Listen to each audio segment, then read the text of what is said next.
Saudara terkasih, selamat pagi berkah dalam. Selamat pagi berkah dalam. Nah, Bapak Ibu, saudara terkasih, hari ini kita umat Katolik merayakan hari Minggu Palma dalam suasana meriah.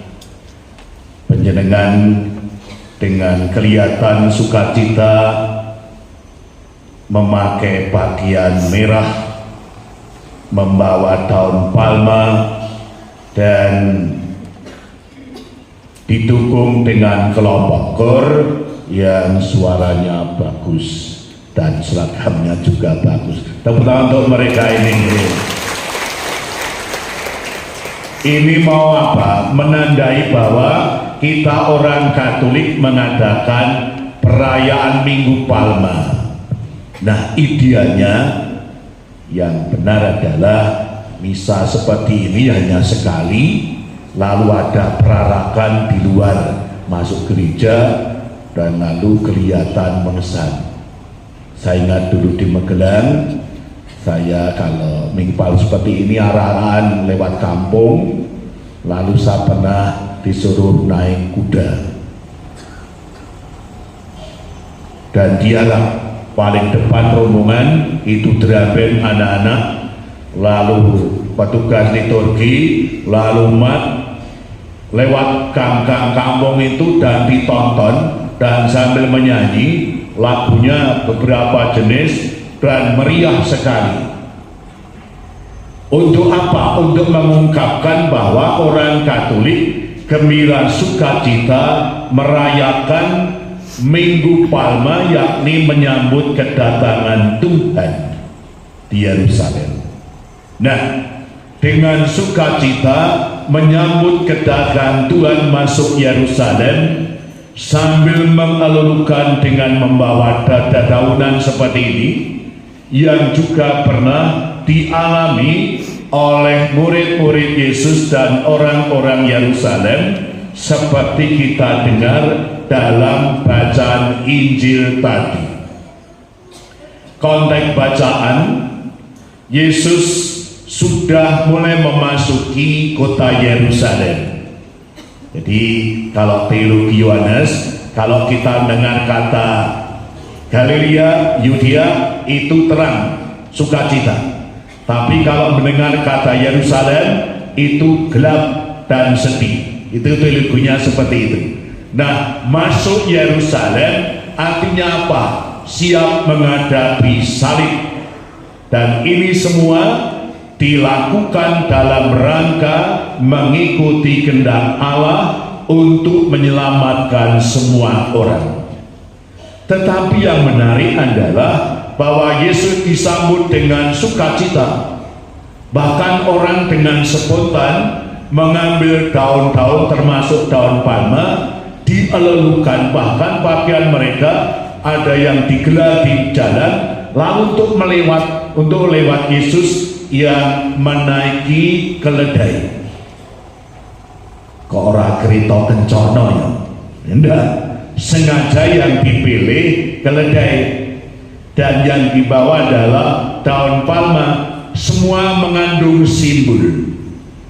Keledai adalah binatang piaraan yang sederhana, dan Yesus mau mengatakan kami datang dalam kesederhanaan dan membawa daun palma. Daun palma adalah lambang kedamaian. Maka orang yang membawa daun palma, bahkan dengan mengendarai keledai sederhana, mau mengatakan kami datang dalam kesederhanaan dan ingin menjadi pembawa damai. Dan inilah yang diungkapkan oleh Yeskiel seperti kita dengar dalam bacaan pertama, mau mengungkapkan bahwa Yesus datang sebagai hamba Tuhan yang setia. Nah, sekarang persoalan adalah kenapa Yesus yang disambut sebagai raja tetapi datangnya kok memakai keledai dan hanya tampil sederhana, tidak seperti para raja yang lain. Ada satu alasan, yakni sengaja Yesus melakukan ini semua. Kenapa? Karena ia prihatin. Yang diperhatinkan apa? Yakni Yesus melihat ada cukup banyak orang, baik pemerintahan Yerusalem maupun agama Yahudi pada waktu itu. Ada sebagian di antara mereka yang berkecenderungan menghayati semangat hidup sebagai Tuhan. Karena menghayati diri sebagai Tuhan, entah disebut raja atau pemimpin, misalnya Herodes, Pontius Pilatus, Kaisar. Mereka adalah gambaran orang yang memiliki kuasa dan ingin dihargai, dihormati, dilayani, dan kadang memerintah, bahkan mengadili orang lain dengan semaunya sendiri. Dan rupanya umat rakyat pada waktu itu sudah mulai muak dengan pemimpin-pemimpin mereka yang cenderung menghayati diri menjadi seperti tuan majikan. Atas dasar keprihatinan itu, dan Yesus khawatir jangan-jangan para muridnya nanti juga mengikuti semangat mereka, maka Yesus sengaja datang dalam kesederhanaan, bahkan menghayati diri sebagai hamba Allah seperti yang diungkapkan Yesaya dalam bacaan pertama. Harapannya apa?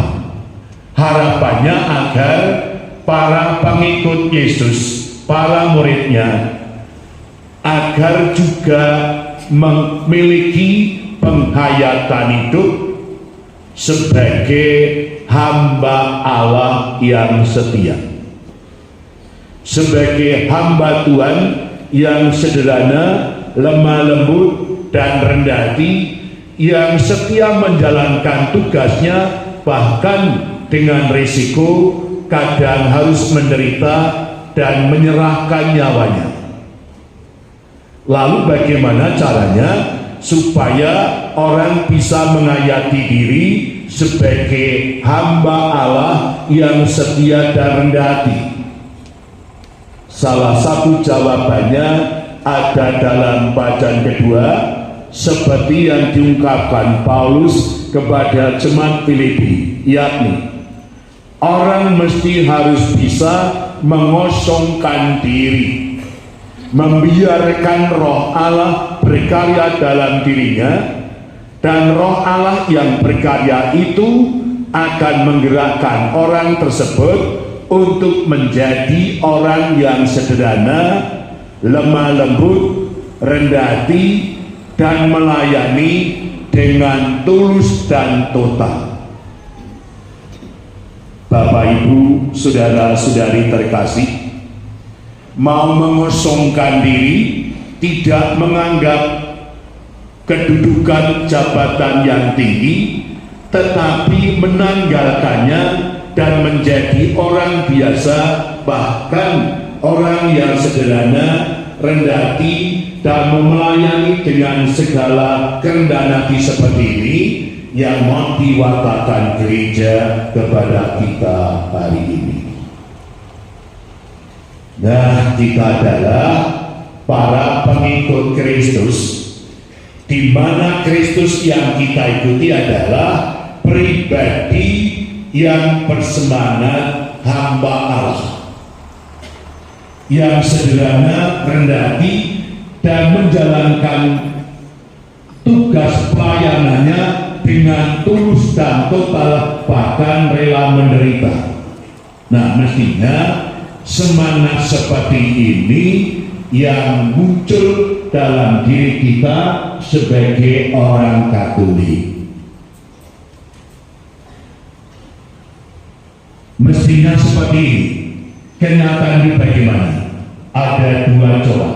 Yang pertama, Ada jenis orang Katolik yang sulit menghayati diri sebagai hamba Allah.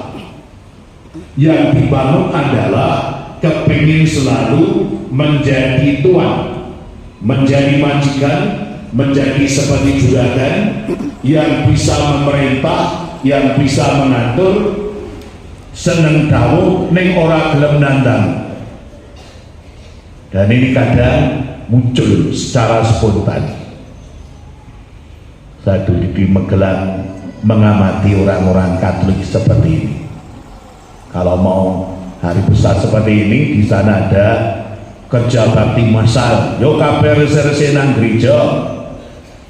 Dewan paroki, prodiakon, tualinguan umat, regetukan do rese-rese samati sing do dadi pejabat dewan paroki, prodiakon, ketua lingkungan kia ana sing mung klitah-klitih, petentang-petenteng, nggo foto, ora resik.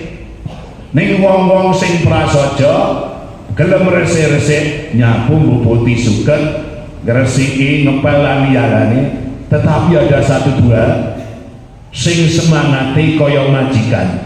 Mung dawuh rono rene ora nandangi ning mung foto-foto tok. Nah iki cirine wong bersemangat tuan majikan. Ada pula belah di Banyumanik dicatai disuruh membuat gua Natal panitia. Lah carane gawe piye? Bulane tak amati ora ditandangi wong Katolik sing ditugasi ora, ning jebulane mburuhke marang wong liya sing ora Katolik. Bayang kudune nggih gua Natal itu adalah ungkapan iman, ditandangi bareng-bareng ning jebulane mburuhke. Nah ini semangat Tuhan. Gone ora kulino temandan untuk mengerjakan hal seperti itu, lalu terbiasa dawuh kongkon wong liya, lalu semangat imannya tidak nampak. Dan kadang di dewan paroki, di beberapa paroki kadang gejala-gejala seperti ini muncul. Senengi dawuh perintah, ora gelem nandangi. Nah kelompok dua, ada orang Katolik yang memang telah mengenal siapa Yesus dan ingin menghayati semangat Yesus dalam dirinya dan menangkap spiritualitasnya secara jelas.